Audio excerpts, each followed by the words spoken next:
Srimad Bhagavad-gita as it is, translation and commentary by His Divine Grace A.C. Bhaktivedanta Swami Prabhupada, chapter 18, text 68. Ya idang paramam guhyam mad bhakteshva vidhyasati bhakting mai parang kritva mame vaishyatya sangshayaha. Krishna says, for one who explains this supreme secret to the devotees, pure devotional service is guaranteed, and at the end he will come back to me. Srila Prabhupada's purport. Generally it is advised that Bhagavad-gita be discussed among the devotees only, for those who are not devotees will understand neither Krishna nor Bhagavad-gita. Those who do not accept Krishna as he is and Bhagavad-gita as it is should not try to explain Bhagavad-gita whimsically and become offenders. Bhagavad-gita should be explained to persons who are ready to accept Krishna as the Supreme Personality of Godhead. It is a subject matter for the devotees only and not for philosophical speculators. Anyone, however, who tries sincerely to present Krishna consciousness, Bhagavad-gita, as it is, will advance in devotional activities and reach the pure devotional state of life. As a result of such pure devotion, he is sure to go back home, back to Godhead. Om Jnana Timirandhasya Jnananjana Shalakaya Chakshurin Militam Yena Tasmai Shri Gurave Namaha Nama Shreshtham Manamapi Shachi Putramatra Swarupam Rupam Tasya Grajamurupurim Maturim Goshtavatim Radha Kundam Girivaramaho Radhika Madhavasham Prapto Yasya Pratita Kripaya Shri Gurum Tam Natosmi Vandeham Shri Guru Shri Ataf Padakamalam Shri Gurun Vaishnavangscha Shri Rupam Sagrajatam Sahagana Raghunatam Vitam Tam Sajivam Sadvaitam Savadhutam Parijana Sahitam Krishna Chaitanya Devam Shri Radha Krishna Padan Sahagana Lalita Shri Vishakhan Vitamscha. Hare Krishna, Krishna Krishna, Hare Hare, Hare Rama, Rama Rama, Hare Hare. Ya idam paramam guhyam mad bhakteshva vidhyasati bhakting mai parang kritva mame vaishyatya sangshayaha. For one who explains this supreme secret to the devotees, pure devotional service is guaranteed, and at the end he will come back to me. Nachastasman manushyesu kaschin me priyakritamaha bhavita nacha me tasmad anyaf priyataro bhuvi. There is no servant in this world more dear to me than he, nor will there ever be one more dear.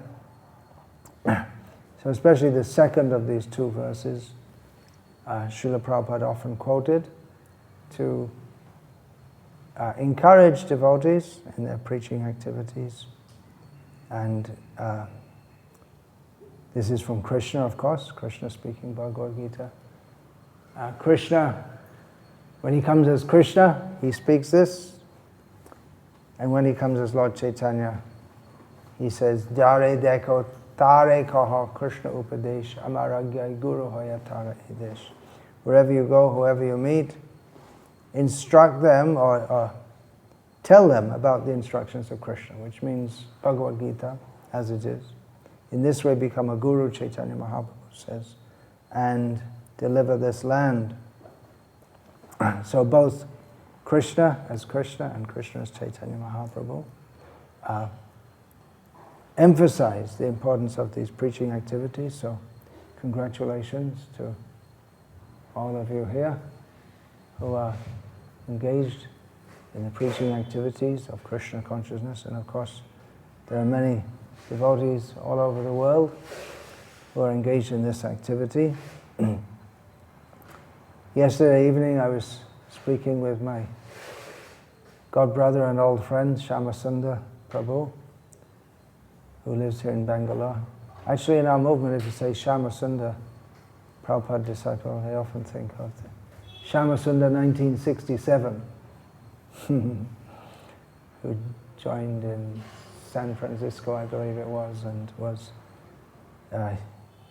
instrumental in helping to establish Krishna consciousness on the west coast of the United States. That was the first place where Krishna consciousness was established in the West without Prabhupada's direct presence. First was New York, and the second place was San Francisco, which was quite amazing that Srila Prabhupada, after such a short time with people who are completely new to Krishna consciousness, and then they were able to, just on his empowerment and inspiration, they were able to go to another place where people had never heard of Krishna consciousness and to establish it there. That's Srila Prabhupada's empowerment, that he was able to do that. So I was speaking with Shyamasundar Prabhu, and among the various very interesting things that he spoke to me, he never told me this before actually, but he was telling me about different mathematical theorems, because he studied mathematics at university for some time before giving it up. And he was just touching on them because it's not, I don't know, I can't understand them at all. But he told me that study of them in college led him to understand that what we would now call the Arohana Pantha, or the ascending process, that can never give us perfect knowledge. And he said even there was one proof, I think he says Gödel's theorem. I'd heard of one Gödel's theorem that purports to prove the existence of God. But there's another one he told me, if I can remember correctly, that at the time, which was maybe a little more than 100 years ago, there were so many mathematicians trying to prove the certainty of mathematics, that mathematics can be proved, all different theorems. There's a solid, provable, certain background of mathematics, and then Gödel comes up with his proof that mathematics can never bring us to certainty. I'm just paraphrasing what he said, as far as I understood it. But that, Shyamasundar Prabhu told me, was that was instrumental in bringing him to Krishna consciousness, because he gave up university and gave up mathematics and thought, well, later he came to astrology, which requires lots, or used to require lots of mathematics. Now it's all done by computer. So that got him to, and then he went on to explain how he came to Krishna consciousness. But then he told me that he and another contemporary of him at that time, they were the two students in the state, I believe it was, in Canada, that got, from some company or foundation, they got scholarships, full scholarships, to study in any university in Canada, any subject they wanted to. There were two of them. So, yeah, must have been pretty bright students. So he told me that recently he contacted that other student who knew each other from those times, or anyway, they at least knew of each other. Nowadays you can find out through the internet and this and that. Someone suggested to me once I try and anyway, that's another story. But so he contacted him, and then they exchanged what they'd done in their lives. And his contemporary said that, yeah, I went through university, I got all good grades, and for the last 35, I got married, settled down, and the last 35 years I've been working for IBM. And Shyamasundar told about his life, and he said that this friend of his was envious of him, not in a bad way, but he thought, oh, you had such an interesting life, and I just had, going to work for IBM day in, day out, and so he's had a very interesting life, undoubtedly. So I thought to relate that to you here now, because you're all young men, relatively, to me. I was just speaking to a lady downstairs who's almost 80, and then she was talking about when I was 70, and she said, when I was younger. I said, oh, when you're 80, 70 seems young. So to me, you all seem young. Maybe you don't think of yourselves as very young. So,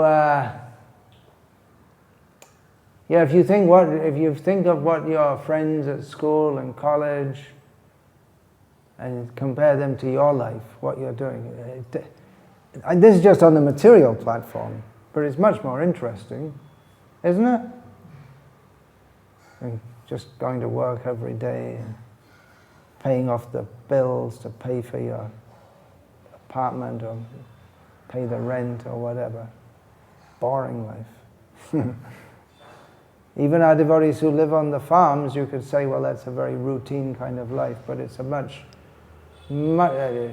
more attractive routine than getting stuck in a traffic jam every morning. You get up every morning, and that was great. Made a great impression on me the first time I went to a temple of Krishna in England, and got up early in the morning and saw that all these people are singing and dancing for the love of God early in the morning. I thought, oh, they do this every day. This is great. So I had to join. So even materially, your life is much more interesting. And many devotees, I know so many disciples of Srila Prabhupada who in their youth, they gave their youth for preaching Krishna consciousness with a lot of struggle, and then later many of them went to, at least externally in their hearts and in their homes, they were devotees, but externally they went to secular life, got a job, this, that, and they'd all say, oh, that was the best days of my life was when I was practicing and preaching Krishna consciousness. You must have some experience like that, huh? You're brahmachari for some years, actively preaching, traveling with me for some time. And now you're part of the Bangalore scene in terms of just making money, doing some business. Actually, that's what keeps me going. It's what keeps you going, yeah. That experience. Yes. Intense experience of Krishna consciousness.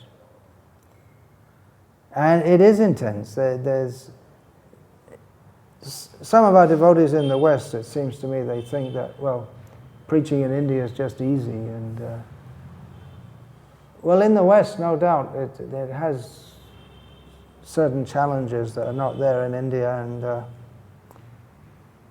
definitely people are more pious, and many people are much closer to Krishna consciousness than in the West. But it's not that you just walk around and people come up and fall at your feet and buy books, is it? I don't think so. Srila Prabhupada, he said once, India is a little difficult. We have to fight with so many atheists. Then he said, but the mass of people are all right. Which leads me to another thought, and going off track. I was speaking with Radhe Shyam Prabhu on Sunday, the famous Radhe Shyam. He's a brahmachari, he doesn't have any big position officially in our movement, but practically, it's difficult to say exactly, but he's probably doing more preaching than anyone else in the movement in terms practically of bringing people to Krishna consciousness, and he has been doing so for years, bringing them and training them and so many things. So, he told me he was doing this corporate preaching and this and that. And I just thought, when I meet him again, I may say to him that with this corporate preaching, you have the idea is you go to the people in the corporations and you talk to them about preach to them, but it's not straight on, full on. I just think it's such a hard job. You have to go in, like a needle, like a bent needle practically, not even like a straight needle. And then it's so difficult to get them, to bring them to actual Krishna consciousness. I was just thinking, one of the great desires of Srila Prabhupada here in India was to have a mass movement of the village people. So there's a big open field. It's tough to bring people in the city, especially these people in the corporations. It's become quite a fashion among our devotees to present Ramayana for life skills and how time management from Ramayana and this and that. But that's not the message of Ramayana. You could take all kinds of things out of it, but the real message is Saradhaman Parityaja Mamekam Sharanam Vraja, to surrender to Krishna and Rama, like that. But you can go in the village. Even here, years ago, I went to some program in, I guess it must have been some slum area. It was given in Canada by Rukmiha Prabhu. You know, Rukmiha is preaching in Tamil Nadu for years, but he's actually Kannadic. He's actually Kannadiga. You know that? He was preaching in Canada. So there's a big field also. It's not that we're only after the class. There's the mass, huge masses, who can also come to Krishna consciousness. So Srila Prabhupada said we should, what was it the word? Rack our brains. Exactly, to think how to spread Krishna consciousness. Mostly our movement has spread here in India among the middle classes. And all over the world is generally what we can call middle class people. Generally, not all, who take to Krishna consciousness because they're not so rich that they're totally Bhoga Aishvarya Prasakta. And they're not so poor that they're just struggling to make, well, they are struggling to make ends meet, but at a higher level than the people who are really desperate for some food or something, just some basic things. And they're generally what we might call decent people. They're not, most of them are not highly degraded in their behavior. So they're also educated in whatever we call educated, so they can think about this philosophy. But there is a huge, huge scope for preaching among the less educated, the less privileged, or whatever you want to call them. So maybe if I see him again, I'll mention, because big field. He's based in Pune, of course, in Maharashtra. Very, very potential Marathi people for Krishna consciousness. They have that in their culture. I mean, in different parts of India, there are different religious cultures. So in Maharashtra, although this Lokmanya Tilak promoted Ganesh worship, but actually the Panduranga, Pandarpur, Vittal, that's mosque, that's the actual Marathi culture, the strongest part. So and it's very close. Oh, they do kirtan. They worship Krishna. So anyway, you're going out with the books, and there's great scope here for selling full sets of books. See what you can do for selling full sets of books. Of course, you may be a little less enthusiastic for selling Kannada books because it seems they're not so well translated, is it? There are some discrepancies. I'll tell you one thing from maybe 20 years ago or so. I always used to hear how the Telugu books are not well translated, and they've been completely retranslated ever since. But I spoke to one devotee there who was an elderly man, but he was quite active in Krishna consciousness, used to come to the temple every day.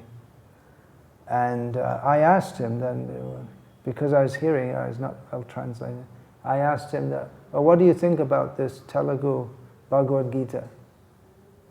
What is it? Jata Tata, something like this.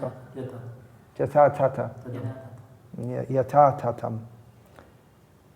So I said, what do you think of the translation? He said, well, it brought me to Krishna consciousness. So it might not be as bad as you think. Something comes through. So yeah, great scope for distributing.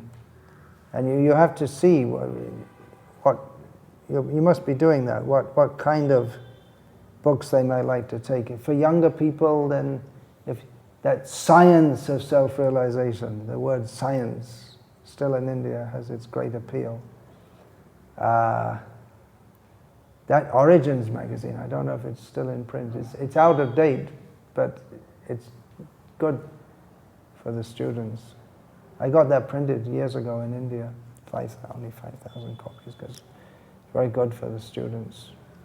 And then this, Glimpses of Traditional Indian Life, actually, that was when that was first being distributed here, because we go to so many homes, they already have Prabhupada's books. So they give that. He said, especially the older people, they'd like to take that.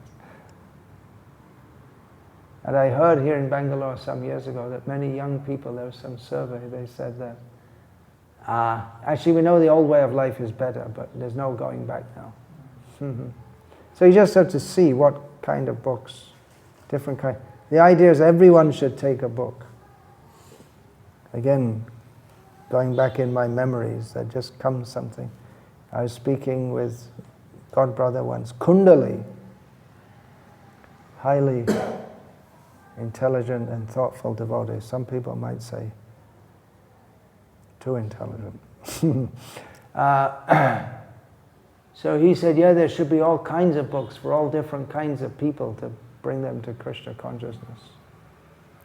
So there are many books available. For our devotees also, one big field for distribution is to our devotees. They don't all have sets of Prabhupada's books, do they? They all have sets of Bhagavatams now.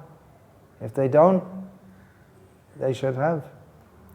And then there are so many biographies of Srila Prabhupada, individual memories, and everyone should get a full set, that hearing Prabhupada, all the lectures, that you should push like anything. Everywhere. Everyone should hear Srila Prabhupada. It's so edifying, instructional, purifying to hear even the sound of Srila Prabhupada's voice and then his instructions. So there's great scope, undoubtedly. It's in Bangalore, tremendous scope for spreading Krishna consciousness. So congratulations to all of you. Of course, you're by no means the only ones who are engaged in this. There's so many others who've been doing it for so many years. Last night we were at Jagannath Temple. How long has that been going on? At least 15 years, huh? Yeah, so that's 2002 onwards. That's a great achievement. They're going on. Yes. They're carrying on, doing what they're doing. Day after day, year after year. Now they're building a permanent place at the back there. So that's good.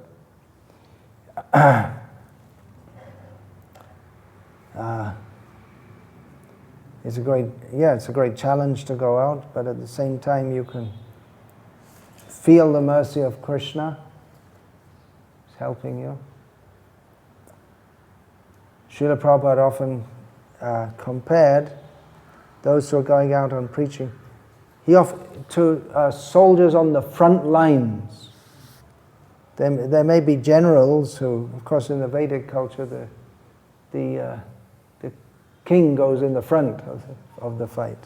But you also find, actually in Mahabharata you find that Yudhishthira was much protected, wasn't it? He was much protected. And Duryodhana, they didn't push him up the front also, because if the king is killed, it's all over. It's like in chess. Once the king's trapped, you may have all the other pieces, but it's all over. Let's see. So, Srila Prabhupada said that the soldiers on the front lines, he said there may be an ordinary farm boy, but if he has that opportunity, he can become a national hero by bravery on the front lines. Srila Prabhupada gave many martial analogies. He said our temples, they're not places for eating and sleeping, but they're places from which the devotees go out to drop bombs, he said, just like in the wartime. And Srila Prabhupada had experience in Calcutta in the 1940s that Japanese were dropping bombs.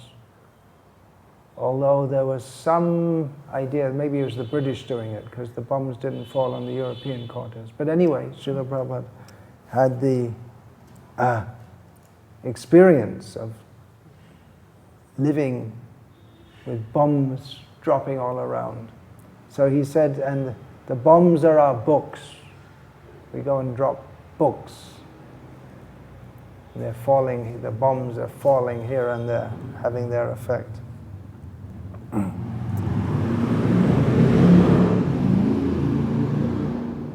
Noisy motorbike. He could repair his silencer, maybe took it off. They like that, they have to make a big noise and disturb everyone.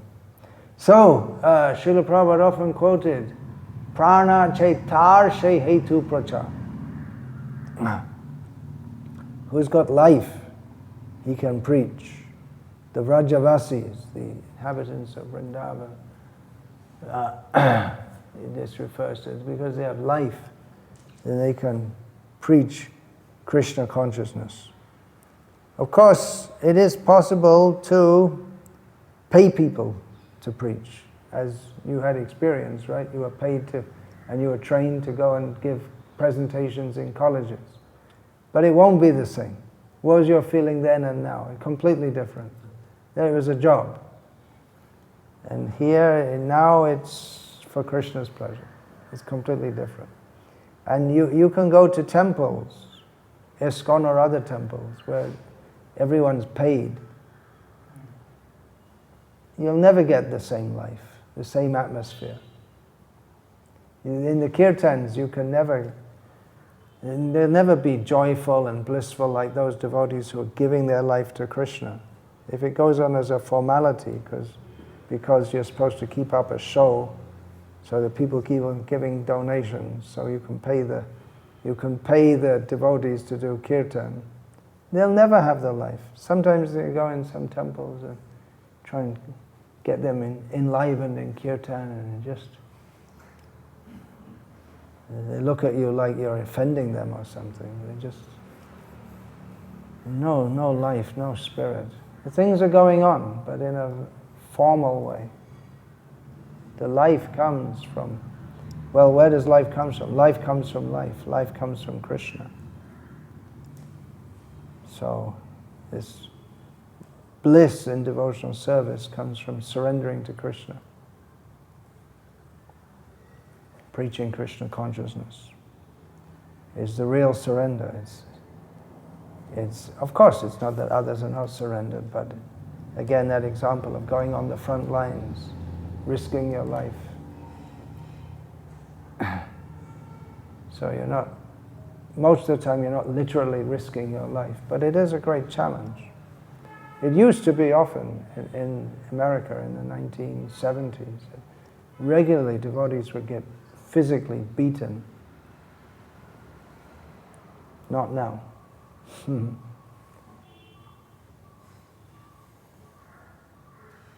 Russia, the devotees were getting arrested, tortured, severely tortured. Have you seen that book, Salted Bread? If you ever think you're having a hard time in Krishna consciousness, read that book. Right. Yeah. But he came here to Bangalore also to promote that book. Yeah, no, he just came and spoke about it. Yeah. Experiences. We're unlikely to have such horrible torture as those devotees did, and they were so fixed in Krishna consciousness. He even died, that Sachi Sutra, I think his name was. He died from the mistreatment in the Soviet prison. His crime, chanting Hare Krishna. So we don't have that. But it's a challenge. So keep up, keep on going, keep alive. Stay alive in Krishna consciousness. While you're young, you have more energy physically, you can go out, take books, travel here, this and that. Srila Prabhupada showed us the example. In old age, he left to go to the Western world. There's one anecdote, maybe you've heard, that maybe you know, at one point there was a protracted battle for keeping Bhakti-Vedanta Mana open for people to come and visit. Bhakti-Vedanta Mana just outside London. And there was one lawyer, the devotees hired one lawyer. He was quite old, he was almost 70 years old. And he was one of the top lawyers in England. Well, you can imagine with so much experience of so many years. So to familiarize them with the devotees who he was representing, they gave him some books, including the Srila Prabhupada Lilamrita. And he read that, and then he commented to the devotees that you do not know what difficulties he went through to preach Krishna consciousness in the West. I thought, who is this guy telling us? And then he said, because you do not know what it is like to be 70 years old. He knew the physical difficulties and the challenges of, and now my present bag of bones is just a bit over 60 years old, and last couple of years, especially last year, I spent half my time in the hospital. A lot of time in the hospital, this medical check. Now again it started, all this stuff, medical checks, this and that. So I was commenting this morning, just to walk. I never used to think about walking up the stairs, but now just to walk up the stairs, you can feel one step, next step, next step. It's coming a bit early for me, you see. Venerable people like Mr. Donald Trump, he's over 70, he's very active. Well, old age hits sooner for some more than others. So anyway, the point, you're young, now you're young, you have that energy, so dance in kirtan and distribute the books. Sacrifice your youth in the service of Chaitanya Mahaprabhu's Sankirtan mission. Glorious, nothing better to do, nothing better than you can do with your life. It's definitely better than working for IBM. That might seem materially to be, he must have had some high position as some researcher or something like this man I was talking about. So it's materially better than most people, but still it's boring and ultimately meaningless. Lochan bole she papi elo or gelo. Heno avatar ja roti nahi bhelo. Lochan bole she papi elo or gelo. This is the song. Nitai Gunamani, I believe it is. Nitai Gunamani. So Lochan Das is describing Nityananda, who is the jewel of all good qualities. And he finishes the song by saying, poetry. Later, someone made it into a song. Henu avatar, such an avatar. Henu avatar. Here you say Aisa avatar. Henu avatar. Ja roti nahi bhalo. Whoever did not become attached to such an avatar, such a merciful avatar. Lochan bole. Lochan Das says, Shei papi, that sinful person, what can you say about his life? Elo or gelo. He came, he went. That's all. You can make his biography in 2 words. Elo, gelo. There's nothing. There's nothing there. There's nothing to say. But he was a great researcher at IBM. Napoleon charged up the Alps. Hello or gallo, that's all. They came and they left, nothing else to say. So, devotees have very interesting and very blissful lives by the grace of, for us, it's by the grace of Srila Prabhupada. Krishna's mercy, received by the grace of Srila Prabhupada. Oh, Hare Krishna. Anything you'd like to say to me?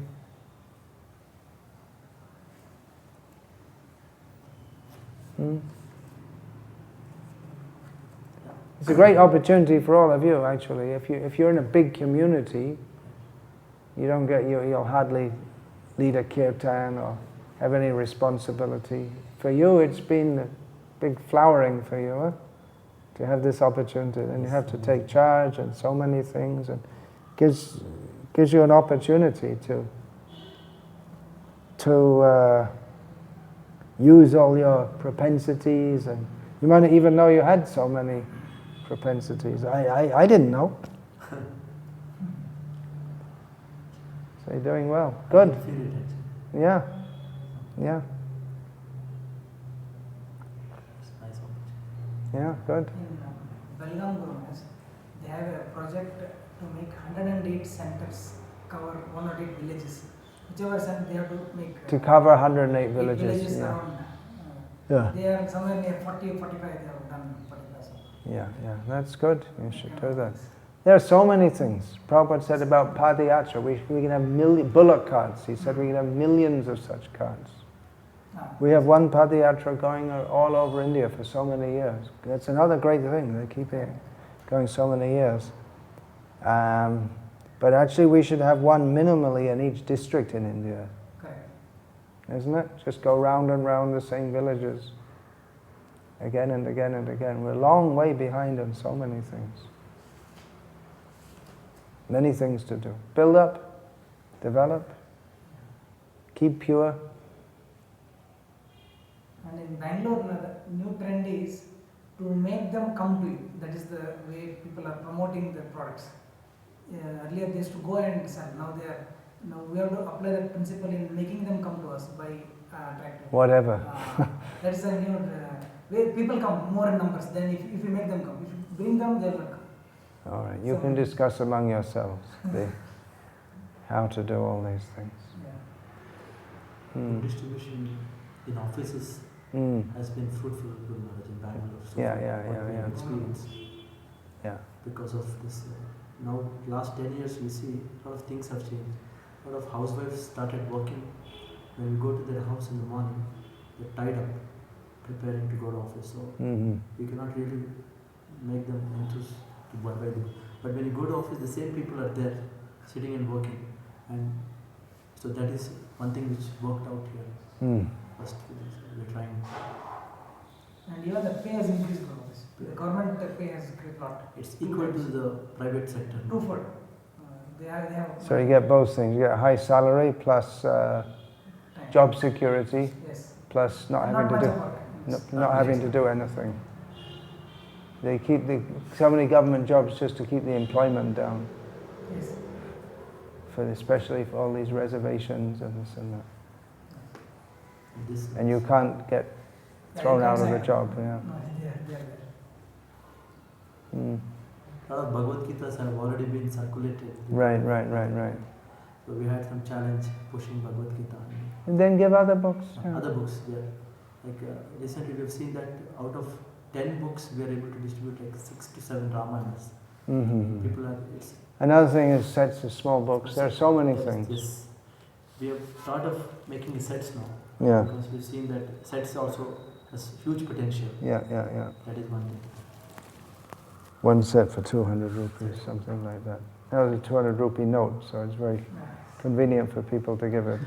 The most important objection people have now when we approach people is that no time. This is the biggest challenge people are facing in Bangalore because of their routine, family life and office work. Both are like. So develop our farms. Tell people come and live in our farms. Live a better life.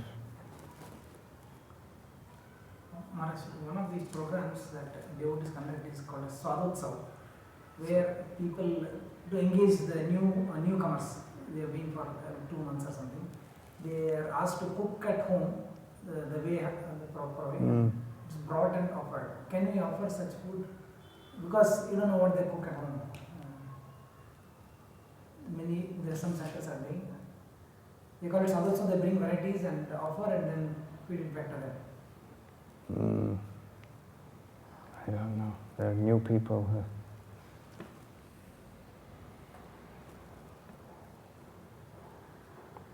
Prasad means which is cooked with love for Krishna by devotees. Yeah. Or maybe we can ask Just the very name suggests sense gratification, doesn't it? Svadotsav. They are told how to cook without this. One thing,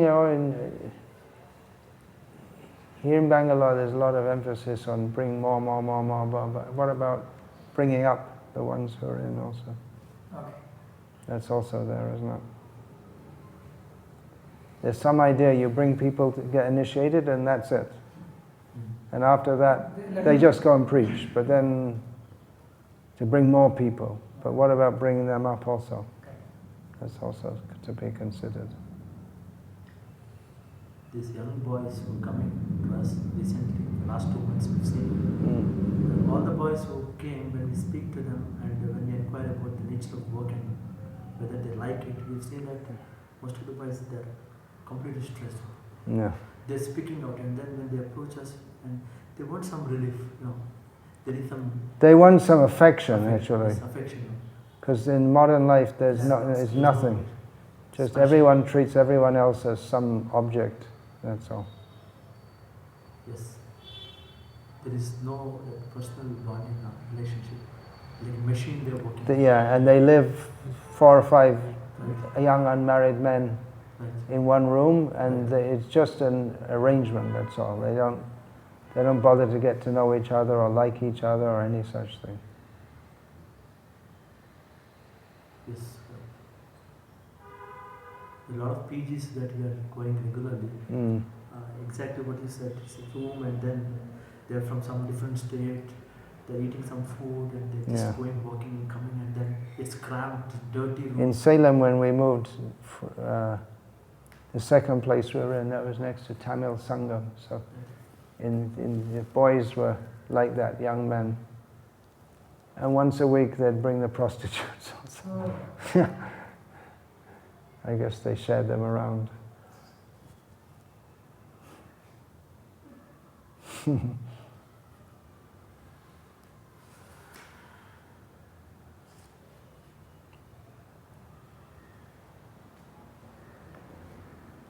Hare Krishna.